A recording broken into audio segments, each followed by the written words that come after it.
turuhusu tuguswe na Yesu, sio mara ya pili peke yake, mara ya tatu, mara ya nne. Ndugu zangu wapendwa, kama nilivyosema mwanzoni mwa ibada, na hivi basi leo ni mwaliko wa kukubali tena kama hawa wanafunzi kuguswa tena na Yesu mara ya pili. Katika wiki iliyopita niliwaambia watu juu ya nguvu ya kuguswa mara ya pili. Ukisoma Injili ya Marko sura ya 8 aya ya 22 hadi ya 26, watu walimpeleka kipofu mmoja kwa Yesu. Yesu akampaka mate yule kipofu machoni, akamwambia aende akanawe. Aliporudi akamwambia, unaona nini? Yule kipofu akasema, ninaona watu kama miti. Yesu akamgusa tena mara ya pili, akamwambia, sasa unaona nini? Yule kipofu akasema, sasa ninaona watu sawasawa. Sasa ninaona watu sawasawa, baada ya kuguswa mara ya pili.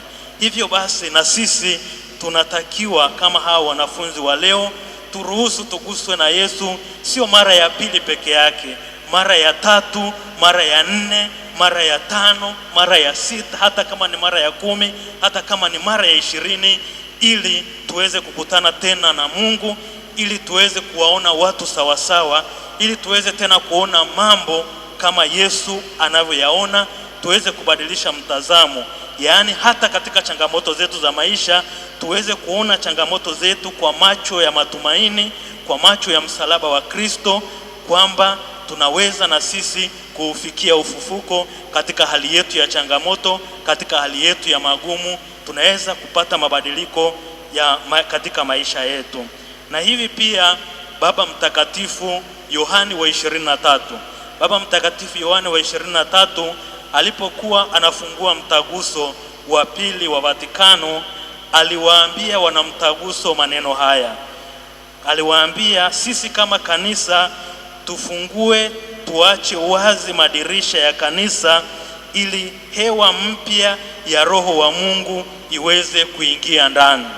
Tufungue, tuache wazi madirisha ya kanisa ili hewa mpya ya Roho wa Mungu iweze kuingia ndani yetu. Ni mwaliko kwetu tena leo kukubali kuguswa mara ya pili, kukubali kufungua madirisha ya mioyo yetu ili Yesu aweze kuingia, kukubali kufungua malango ya mioyo yetu, ya familia zetu, ya ndoa zetu, ya parokia zetu, ili Yesu aweze kuingia, aweze kuyafungua macho yetu, tuone mambo sawasawa kama Mungu anavyoyaona.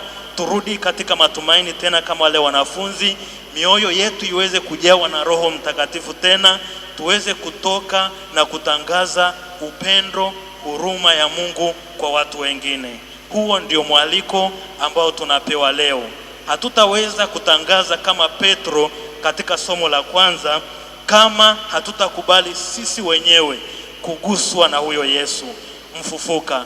Petro anapata ujasiri wa kuitangaza hii Injili katika somo la kwanza na katika somo la pili pia, ni kwa sababu yeye baada ya yote ambayo yalipita, baada ya kumkana Yesu, lakini alikutana tena na Yesu katika ufufuko wa Yesu mfufuka, akasikia amesamehewa na Yesu, akapata nguvu ya Roho Mtakatifu, na sasa anatangaza bila woga imani yake, anawarudishia watu matumaini.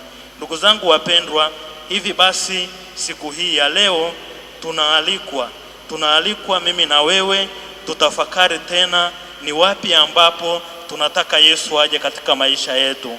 Ni wapi ambapo tunataka tena Yesu aingie katika maisha yetu? Na kama wale wanafunzi tumwambie Yesu, Bwana, kumekuchwa, jioni inaingia katika maisha yangu, kaa nasi, njoo ukae nasi kidogo ili tupate tena matumaini. Jioni inaingia inamaanisha kwamba giza lilikuwa linaingia kwenye maisha ya wale wanafunzi katika sehemu fulani ya maisha yao. Tumwambie Yesu, ingia kwetu, kaa nasi tena ili tuweze kupata matumaini. Na kuna wimbo mmoja ambao tunauimba wakati wa komunyo. Sijui kama tunauimba kwa tafakari na tunajua kweli kwamba ni tunamtangaza Yesu, tunamwalika Yesu katika maisha yetu. Sijui kama tunaimba tukiwa tunaamini kwamba katika nguvu ya Ekaristi Takatifu, katika nguvu ya neno la Mungu tunalokutana naye katika kila Jumapili, kweli Mungu anayagusa maisha yetu na kwamba tunakubali kweli abadilishe maisha yetu. Huo wimbo unasema, kaa nasi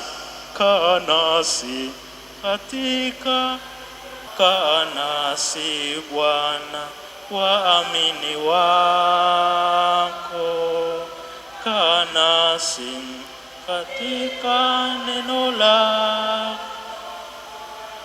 kaa nasi Bwana, waamini wako, kaa nasi katika mkasisi wako, katika Ekaristi yako, katika sakramenti zako, kaa nasi katika makasisi, katika sakramenti zako na Ekaristi yako.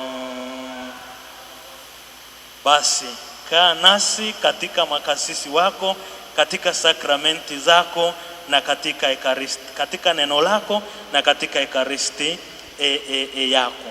Na hivi basi, ndugu zangu, tumuombe Yesu leo katika Ekaristi Takatifu tunapokutana naye tena, ili atutie nguvu tuweze kuondoka hapa tukiwa tumetiwa nguvu na tukaihubiri injili ya ukweli, injili ya upendo, injili ya haki, injili ya huruma, injili ya msamaha, injili ya matumaini, injili ya furaha, kama yule mama ambaye nilikutana naye pale njiani.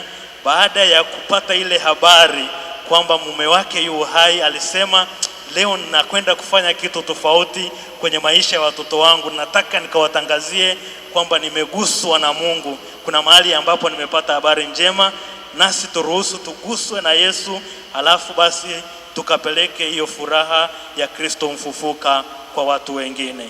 Tumsifu Yesu Kristo.